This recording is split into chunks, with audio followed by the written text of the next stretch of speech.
What's up, all you beautiful people? Welcome to part 4 in this 4-part series where I share 40 lessons learned having officially crested the hill of life. Now I'm on the backward slope of my mortality. I've officially turned 40 and it is all dark days from here.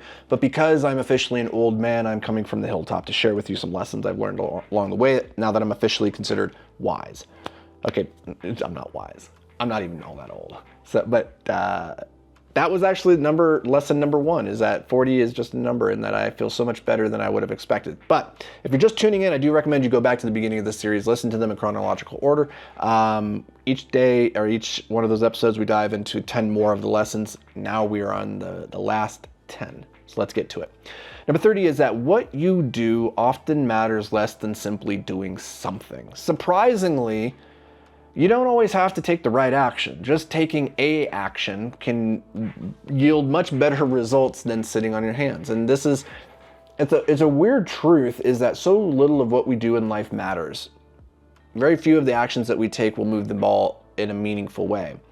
And you don't always know what those things are going to be. And so to optimize for progression, for opportunity, it's more important that you just are doing stuff. This is what we call hustle luck. The more things that you do, the more that you stir the pot and you put into the petri dish, the more likely you are to have something sprout out.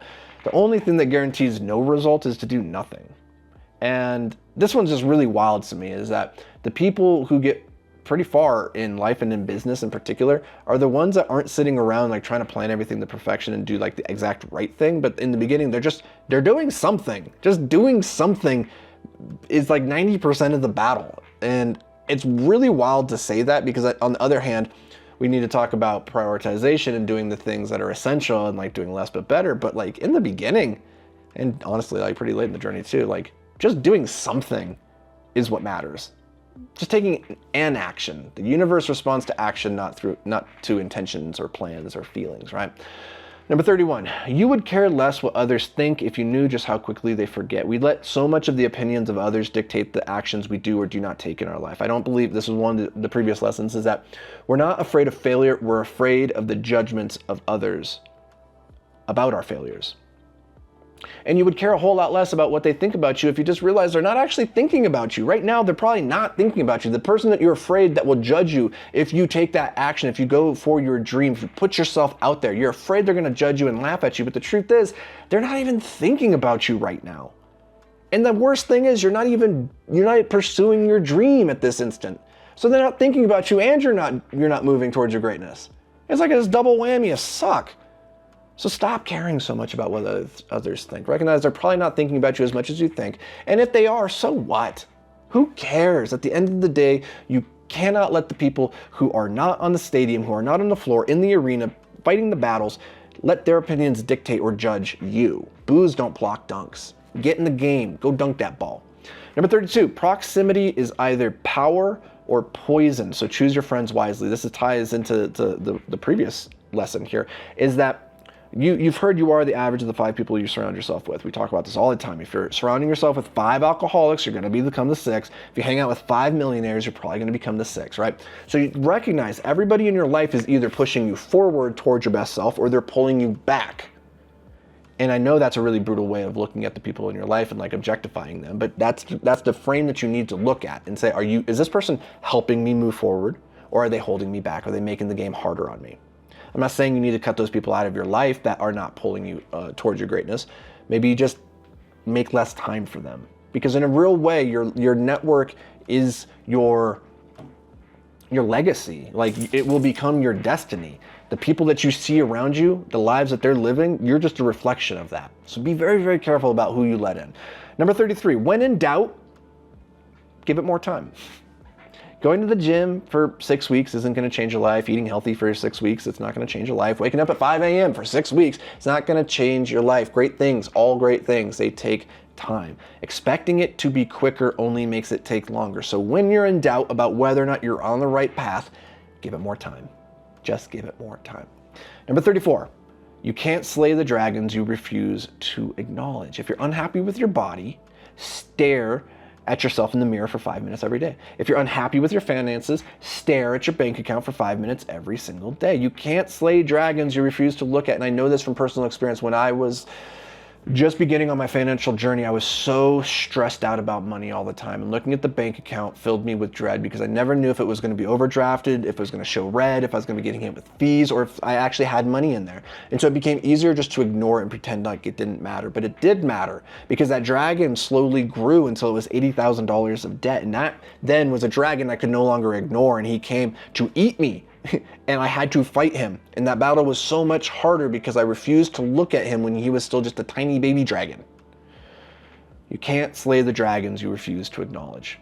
Number 35, you don't need more time, you need more focus. Everybody likes to say that time is your most valuable asset, but we know that that's not true, because time is just a construct of the human consciousness. It is a way that we create meaning out of the chronology of our life, but the reality is there is no objective measure of time. Your perception of it is different than mine, and theory of relativity says like the speed at which we're moving influences the perception of time, right? So it's this subjective construct.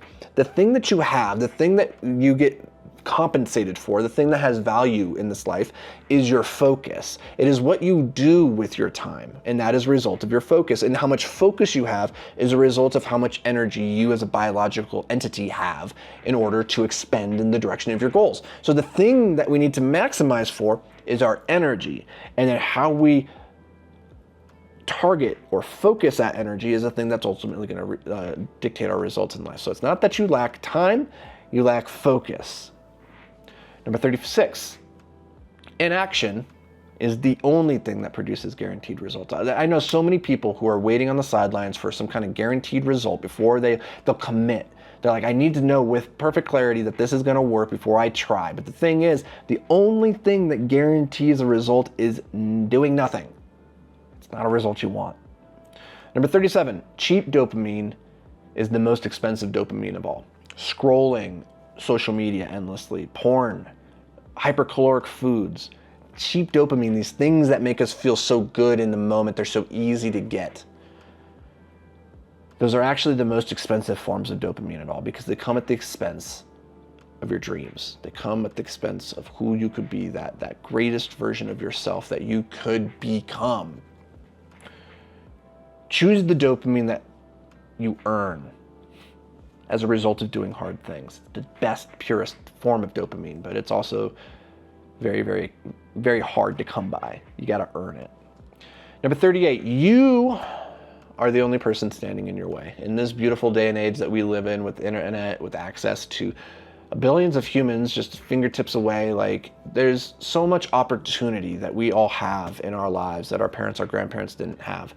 And the only thing standing in the way of you realizing that opportunity and realizing your potential, it's you. The only person who's stopping you is you. You have to ask yourself, why are you standing in your own way? Why are you sabotaging yourself? That's a hard question to answer. It's not one that has one simple answer. And you will continually get in your way as you play the game higher and higher, and you need to learn how to continually juke or outmaneuver your worst self, because the biological you, it wants to keep you safe and complacent and keep you in safe and secure in this bubble of protection and security. But the modern you, the version of you that wants to become your greatest version, does not want that. And so you have these two conflicting selves. And whoever wins that battle on any given day will dictate whether or not you move towards your greatness or whether you sit on the couch eating Cheetos, watching Netflix all day. But at the end of the day, it's you. You are the person that's standing in your own way. Number 39.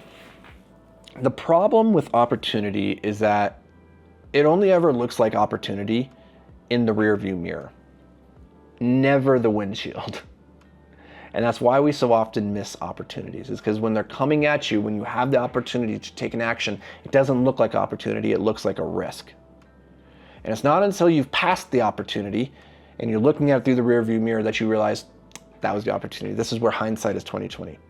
You didn't invest in Apple in 1982 because it looked risky. Now we can look back and say that was an opportunity of a lifetime, but we didn't at the time. It didn't look like opportunity, it looked like risk.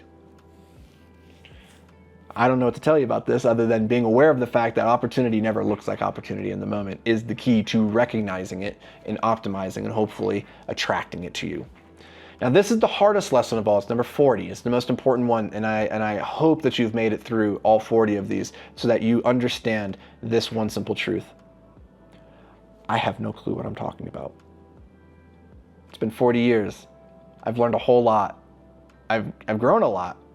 And the more I grow, the more I learn, the more I realize I have so much further to go. I have so much more to learn. And these things that I feel so certain about now in this moment will probably prove to be wrong in another 40 years. And so I hope you subscribe.